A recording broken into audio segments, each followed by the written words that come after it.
मंजिल दूर है अभी क्योंकि रास्ते के हम राही। मंजिल दूर है अभी क्योंकि रास्तों के हम राही। शाखाएं विकसित हो ही जाएंगी, शाखाएं विकसित हो ही जाएंगी क्योंकि जड़ों में है बेहद गहराई। हेलो दोस्तों, मेरा नाम अनिल कुमार, मेरे YouTube channel the best education में आपका स्वागत है। जैसे कि आप जानते हो, मैं इंडियन ज्योग्राफी पढ़ा रहा हूँ। इंडियन ज्योग्राफी में भारतीय नदियां पढ़ रहे हैं। भारतीय नदियों से संबंधित मैंने 3 वीडियो अपलोड कर दिए हैं। चौथा वीडियो लेकर आया जिसमें मैं बताने वाला हूँ बंगाल की खाड़ी में गिरने वाली प्रमुख नदियां। तो बिना समय वेस्ट किए आइए स्टार्ट करते हैं। दोस्तों, इसमें क्या है, आज मैंने डायग्राम नहीं बनाया है। आपका एक रिक्वेस्ट थी कि क्या करें सर, आप साथ साथ पढ़ाते जाइए और डायग्राम बनाते जाइए। तो बस मैंने इसी रिक्वेस्ट को पूरा करने के लिए क्या किया कि डायग्राम नहीं बनाया, साथ साथ समझाते जाऊंगा।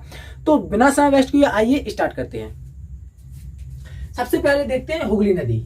ठीक है, यह नदी पश्चिम बंगाल में गंगा नदी की विवर्तिका के रूप में प्रवाहित होती है एवं बंगाली खाड़ी में गिर जाती है। अच्छा, देखते हैं यहाँ पर क्या होता है। यहाँ पर है आपकी गंगोत्री ग्लेशियर जहां से भागीरथी नदी निकलती है।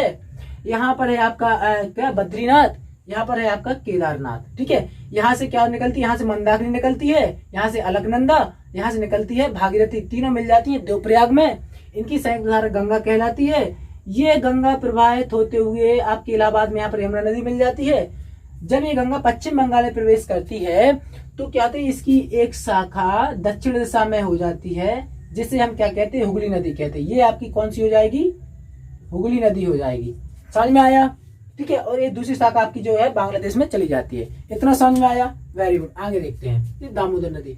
यह छोटा नागपुर के पठार झारखंड के पलामू जिले से निकलती है तथा पूर्व दिशा बहते हुए पश्चिम बंगाल में हुगली नदी से मिल जाती है। अच्छा, कैसे मिल जाती है? देखो यहाँ पर है छोटा नागपुर का पठार। छोटा नागपुर के पठार से यहाँ से निकलती है नदी और क्या करती है, आगे जाकर पश्चिम बंगाल में किससे मिल जाती है, तो हुगली नदी से मिल जाती है। दोस्तों याद रखना, भारत की एकमात्र नदी जो भ्रंश घाटियों से होकर पूर्व दिशा में बहती है वो दामोदर नदी हो जाएगी। समझ में आया? चलो नेक्स्ट देखते हैं। इसके बाद आ जाएगा स्वर्ण रेखा नदी। स्वर्ण रेखा नदी, यह नदी रांची के पठार से निकलती है तथा पश्चिम बंगाल और झारखंड के बीच सीमा बनाती है। ठीक है, और अपना क्या करती है, सीमा बनाते हुए अपना जल बंगाल की खाड़ी में गिराती है। समझ में आया? देखते हैं क्या होता है। यहाँ पर है आपका रांची का पठार है। ठीक है, रांची के पठार से यहाँ से निकलती है आपकी कौन सी नदी, तो हो जाएगी आपकी स्वर्ण रेखा नदी। और क्या करती है, ये पश्चिम बंगाल और झारखंड के बीच में सीमा बनाते हुए क्या करती है, अपना जल कहाँ गिराती है, तो बंगाल की खाड़ी में गिराती है। ठीक है, तो ये हो जाएगी आपकी स्वर्ण रेखा नदी। ठीक है, नेक्स्ट देखते हैं बैतरणी नदी। बैतरणी नदी यह उड़ीसा के क्योंझर जिले से निकलती है तथा झारखंड और उड़ीसा के बीच प्रवाहित होती है, अपना जल बंगाल की खाड़ी में गिराती है। ठीक है, तो यहाँ पर देखो, यहाँ से आपकी जो है आपका उड़ीसा क्योंझर जिले से निकलती है बैतरणी नदी और ये क्या करती है, झारखंड और उड़ीसा के बीच प्रवाहित होती है, अपना जल कहाँ गिराती है, तो बंगाली खाड़ी में गिराती है। चलो नेक्स्ट देखते हैं। इसके बाद देखते हैं, इसके बाद ब्रह्मणी नदी। इसकी उत्पत्ति उड़ीसा राज्य की कोयल और शंख नदियों की संयुक्त धारा से हुई। ठीक है, क्या होता है कि यहाँ पर उड़ीसा में एक तो कोयल नदी आती है, दूसरी आती है शंख नदी। ठीक है, ये हो गई आपकी कोयल, ये हो गई आपकी शंख। ठीक है, दोनों की संयुक्त धारा क्या बन जाएगी, ब्रह्मणी। और ब्रह्म क्या करती है, ये उड़ीसा में प्रवाहित होती है, अपना जल कहाँ गिराती है, तो बंगाल की खाड़ी में गिराती है। और बंगाल की खाड़ी में गिराने से पहले दोस्तों यहाँ पर क्या होता है, ये महानदी, आपको जैसे मालूम है कि ये जो पूर्वी घाट है ये क्या होता है, उथला है। ठीक है, उथले घाट क्या होती है, नदियां इनसे गिरने से पहले अनेक छोटी छोटी धाराएं बह जाती है, जिसके कारण यहाँ पर डेल्टा का निर्माण हो जाता है। और डेल्टा के निर्माण में क्या है, यहीं पर पाया जाता है एक द्वीप। कौन सा द्वीप, भीलर द्वीप। दोस्तों मोस्ट इंपोर्टेंट क्वेश्चन यहाँ से बन जाएगा कि भीलर द्वीप किस नदी के मुहाने पर है, तो दोस्तों ये ब्रह्मणी नदी के मुहाने पर हो जाएगा। समझ में आया? चलो नेक्स्ट देखते हैं आगे। इसके बाद देखते हैं महानदी। महानदी का उद्गम स्थल मैकाल पर्वत की अमरकंटक चोटी के पास से हुआ है। ठीक है दोस्तों, यहाँ पर स्थित है मैकाल पर्वत। ठीक है, यहाँ पर यहीं पर स्थित है अमरकंटक चोटी, इसी के पास से हुआ है किसका, महानदी का उद्गम स्थल। दोस्तों मैंने आपको बताया था, क्या बताया था कि यहाँ जो अमरकंटक चोटी है, यहाँ से 3 नदियां निकलती है, तीनों दिशा में जाती हैं। देखते हैं कौन कौन सी नदियां। एक नदी तो निकलती है आपकी, ये महानदी हो गई। दोस्तों भारत का सबसे लंबा बांध हीराकुंड बांध आपका मही नदी पर ही स्थित है। कहां पर, तो उड़ीसा में स्थित है। नेक्स्ट दूसरी नदी हो जाएगी कौन सी, तो आपकी हो जाएगी सोन नदी। जो सोन नदी किसकी सहायक नदी हो जाएगी, तो ये हो जाएगी गंगा की सहायक नदी। ये पटना से थोड़ी पहले ये सोन नदी गंगा में मिल जाती है। और तीसरी नदी हो जाएगी आपकी नर्मदा नदी। दोस्तों नर्मदा नदी भ्रंश घाटियों से होकर बहने वाली भारत की सबसे लंबी नदी कौन सी है, तो आपकी नर्मदा नदी हो जाएगी। और अरब सागर में गिरने वाली सबसे लंबी नदी कौन सी है, तो आपकी नर्मदा नदी हो जाएगी। इतना समझ में आया। यहाँ से क्या होती है, 3 नदियां निकलती हैं, तीनों अलग अलग दिशा में जाती हैं। समझ में आया इतना। चलो नेक्स्ट देखते हैं। इसी में क्या हो जाएगा, इसका प्रवाह क्षेत्र छत्तीसगढ़ और उड़ीसा में है। ठीक है दोस्तों, यहाँ पे एक और मोस्ट इंपोर्टेंट क्वेश्चन बन जाएगा। क्वेश्चन क्या बन जाएगा कि तेल किसकी सहायक नदी है। तो दोस्तों तेल जो है महानदी की सहायक नदी है। मोस्ट इंपोर्टेंट क्वेश्चन दोस्तों बन जाएगा ये। ठीक है, तेल किसकी सहायक नदी है, तो महानदी की सहायक नदी है। ठीक है, नेक्स्ट इसके बाद देखते हैं गोदावरी। इसका उद्गम स्थल महाराष्ट्र के नासिक जिले की त्र्यंबक पहाड़ी से होता है। दोस्तों यहाँ पर है आपका नासिक जिला, नासिक जिला की यहाँ पर है आपकी त्र्यंबक पहाड़ियां। क्या है, त्र्यंबक पहाड़ियां। यहाँ पर है त्र्यंबक पहाड़ी, त्र्यंबक पहाड़ियों से निकलती है आपकी कौन सी नदी, गोदावरी नदी। और क्या करती है, ये 4 राज्यों से प्रभावित होती है। एक तो गया आपका महाराष्ट्र, आंध्र प्रदेश, छत्तीसगढ़ और तेलंगाना। इन 4 राज्यों में प्रभावित होती है, अपना जल बंगाली खाड़ी में गिराती है। समझ में आया। इसकी प्रमुख सहायक नदियां, तो देखो इसका एक छोटा सा बैन आरेख मैंने यहाँ पर बनाया है। यहाँ पर देखो यह त्र्यंबक पहाड़ी, ठीक है, त्र्यंबक पहाड़ी नासिक जिला महाराष्ट्र। यहाँ से थोड़ी सी दूर चलने के बाद यहाँ पर वर्धा और पूर्णा, वर्धा और पूर्णा की 2 संयुक्त धाराएं मिलती है इसमें। और आगे चलो बैनगंगा, पैनगंगा 2 संयुक्त नदियां इसकी, दो इसकी और सहायक नदी इसमें मिलती हैं। इसके बाद जाते हैं आगे, तो यहाँ पर इंद्रावती इसकी सहायक नदी मिलती है। एक और आगे जाते हैं तो इसकी मंजरा, और आगे जाने पर यहाँ पर सैलुरी और मगरी 2 संयुक्त नदियां मिलती है इसमें। ठीक है, तो मोस्ट इंपोर्टेंट दोस्तों हो जाएगा आपको तो बैनगंगा, पैनगंगा, इंद्रावती, पूर्णा और ये जो मंजरा, ये 4 नदी सहायक नदियां हैं जो मोस्ट इंपोर्टेंट हो जाएगी। पूछा जाएगा कि बैनगंगा और पैनगंगा किस नदी की सहायक नदी है, तो हो जाएगी गोदावरी की सहायक नदी हो जाएगी। ठीक है, मंजरा किसकी सहायक नदी, तो गोदावरी की सहायक नदी है। और पूर्णा और वर्धा किसकी सहायक नदी है, तो गोदावरी की सहायक नदी है। समझ में आया। चलो आगे बढ़ते हैं। तो यहाँ पर दोस्तों इसमें मैप भी बना सकते हैं हम। यहाँ पर देखो वर्धा मिल जाती है, यहाँ पर मिल जाती है पूर्णा। इसके बाद यहाँ पर और आगे आया तो बैनगंगा, पैनगंगा मिल जाती है। यहाँ पर देखो यहाँ पर मंजरा नदी मिल जाती है। यहाँ पर मिल जाता है सुलेरी, और यहाँ पर क्या मिल जाती है, नेक्स्ट कौन मिल जाती है, मगरी। ये प्रमुख नदियां हो जाएंगी। ठीक है, और इन सभी की संयुक्त धारा क्या करती है, बंगाल खाड़ी में अपना जल गिराती है। चलो आगे बढ़ते हैं। यह नदी महाराष्ट्र, छत्तीसगढ़, तेलंगाना और आंध्र प्रदेश में प्रवाहित होती है। मैंने आपको अच्छे से बताया है। इसके अन्य उपनाम है इसके। अगर पूछा जाए दक्षिण भारत की वृद्ध गंगा किस नदी को कहा जाता है, गोदावरी को।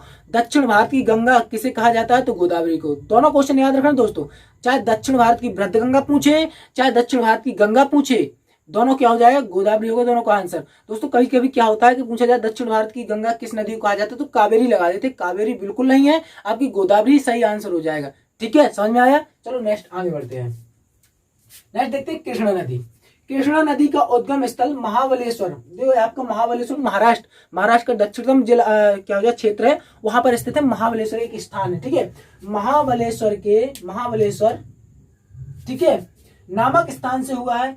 यह दक्षिण भारत की दूसरी सबसे लंबी नदी है। कौन सी, कृष्णा नदी। ठीक है, यह जो है ना महाराष्ट्र, कर्नाटक, तेलंगाना, आंध्र प्रदेश में प्रवाहित होती है। 4 राज्यों में ये भी प्रवाहित होती है।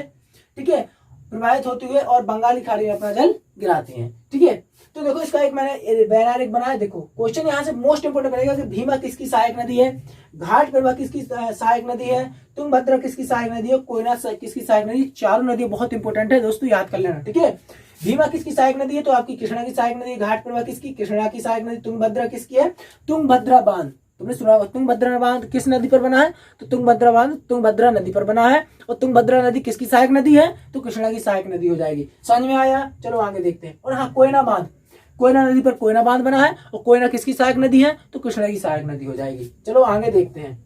इसके बाद आता है आपका पेन्ना नदी। यह कर्नाटक के कोलार जिले की नंदीदुर्ग पहाड़ियों से निकलती है। ठीक है, तथा बंगाली खाड़ी में अपना डेल्टा बनाती है, अपना जल गिराती है। कौन सी नदी, तो पेन्नान नदी दोस्तों। ठीक है, समझ आया। नेक्स्ट आगे देखते हैं।